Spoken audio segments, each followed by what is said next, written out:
Kentucky, I'm Jennifer Palumbo. Tonight, a call on UK's campus to change the name of Rupp Arena. Fayette County school leaders lay out their plan for the fall, and I'll go one-on-one with the state's new education commissioner. All that and more next on Hey Kentucky.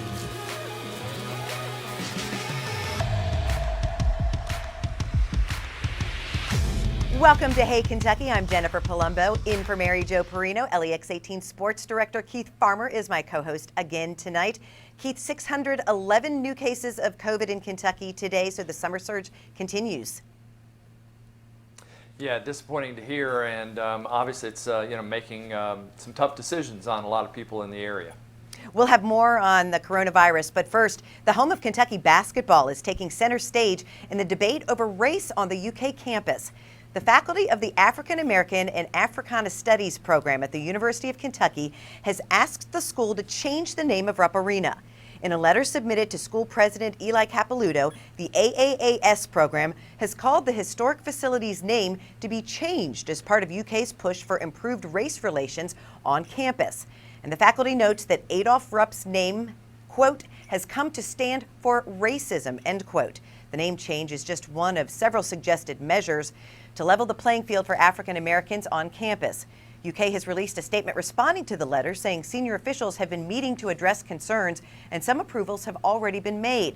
But as of now, UK has not said anything about the call to change the name of Rupp Arena. And Keith, this is an emotional issue on both sides, and whether it will be changed, we'll have to wait and see. What are your thoughts? It certainly is going to be a hot topic. I think just for me, for them to come out and ask for that's one thing, but I think I would like to see some specific examples of why they want to make that name change. I'm not saying they don't have good reasons. I'm just saying if you're going to make that, I would like to see them come forward and say, X, Y, Z, here's why we're thinking this needs to be changed. You're right. It's going to be a hot topic and debated on both sides very, very heatedly. And Athletics Director Mitch Barnhart was asked about this in January, and he said, I think to change it would probably be a mistake. I think it's a good choice to keep the name, but that was in reference to the, corporate name change with like Kroger Field for Commonwealth Stadium. So it wasn't specifically about this issue. Correct. And I mean, it's one of those things, too, where you have a long-standing history of a building where people have played for so long, and it goes by that name, and a lot of people don't even know who he was. And I guess that's the point of these faculty members saying we need to get to know who he was. Yeah. But a lot of people just know Rupp Arena is the Wildcats. Right. Well, the state's second largest school district has announced back-to-school plans. Fayette County Public School Superintendent Manny Kalk is recommending the school district begin the academic year with non-traditional instruction, following Lexington's summer surge of COVID-19 cases.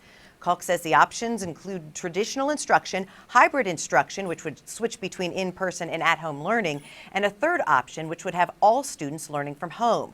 When surveying more than 8,800 people, 93% said they support the virtual-only option for now. And Keith, I think the issue is, though, with NTI at the end of last school year, my children would have a Zoom at 8 o'clock one day and then not until 11 o'clock the next day. If they can give all the students an actual school schedule and have them follow it through the online learning, I think that would be the best way to do it, don't you? Exactly. And the thing is, I realize, because I believe it was Franklin County we talked about earlier this week, they said they're going to make sure and get computers to all the students that are in need. They're going to get Wi-Fi to those students that are in need. So we have to think about that. But I really want my student on schedule. I don't want him just getting a bunch of homework and saying, get it done by this date. I just don't think that's the right way to go. I think he needs to hear from his teacher as well. Yeah. Well, with the recent spike in COVID-19 cases, contract tracing has been ramped up across Kentucky. Those contract tracers call everyone who might have been exposed to the patient. Then they make recommendations on how to move forward, including whether to quarantine. But health officials say not all Kentuckians are willing to participate in the process. I think there are a number of reasons. I mean, some is just, a fear of government intervention in your life, that, things go around on social media like we're going to take your kids from you, and, things like that just aren't true. Mark Carter also says some believe the calls from contract tracers are fraudulent. So to combat that, the state is working to have this number, 844 KY Trace pop up on your caller ID so you know it's legitimate. He says it could take some time before that happens, but in the meantime, it'll be used as a callback number in case you missed the tracer's original call. And Keith, this contract tracing is so important. I've had friends who tested positive for COVID-19, and they said we want everybody to know that we have it, because in some cases it's, you don't even know some of the people that you might have come in contact with or remember. And so I feel like the more people you tell, the better, but people have concerns. Yeah, I mean, some of them you pointed out there, but also you got to think when somebody's getting ready to tell you you've got to quarantine for 14 days, I'm not sure a lot of people, some of them are just getting back to work and they don't want to take off 14 days. And so, and who knows if they're going to be paid for that time. I guess they probably would, but yeah, that's got to be another concern as well. I think that's definitely part of it. Well, the pandemic is a key issue in Kentucky's U.S. Senate race. A new poll from a Democrat-leaning group says a majority of Kentucky voters disagree with Mitch McConnell's coronavirus federal aid plan. 65% support the proposal to distribute $1 trillion to state and local governments, a number that McConnell has opposed. Back in April, the Senate Majority Leader denounced so-called blue state bailouts, although his position has softened recently. The issue has come up in campaign spots, with McConnell taking credit for billions in relief money given to Kentucky, while Democrat Amy McGrath claims McConnell has put corporate interests ahead of out-of-work Kentuckians. And Keith, it seems as with this latest surge of COVID-19 cases and the financial situation for the state, that there is going to need to be another federal plan. The House has passed it in Washington, but the Senate has not. So, time is running out.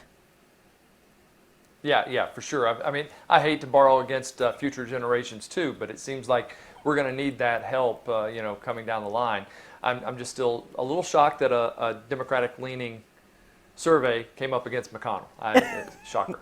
Yeah, we had to put that in there, just to be fair. That's right.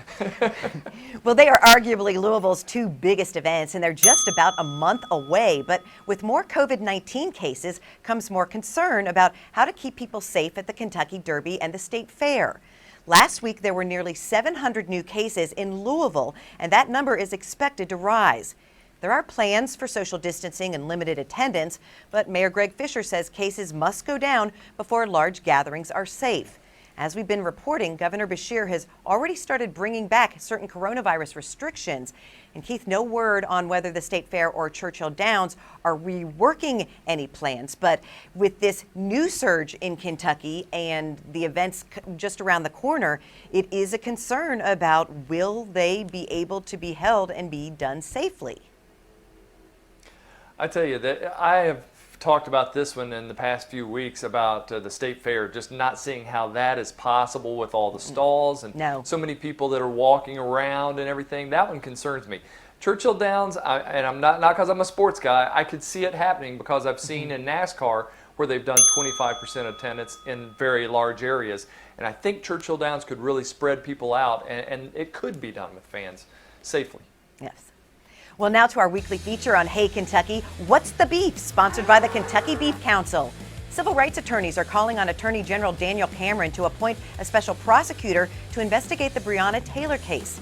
It's been 4 months since she was shot to death inside her Louisville apartment during a police raid. And people across the country have been dissatisfied with how long the investigation is taking. That's tonight's edition of What's the Beef? A Kentucky native is getting ready to take over as the state's next education commissioner. When we come back, Dr. Jason Glass joins me to talk about his vision to lead Kentucky during the pandemic. That's next on Hey Kentucky.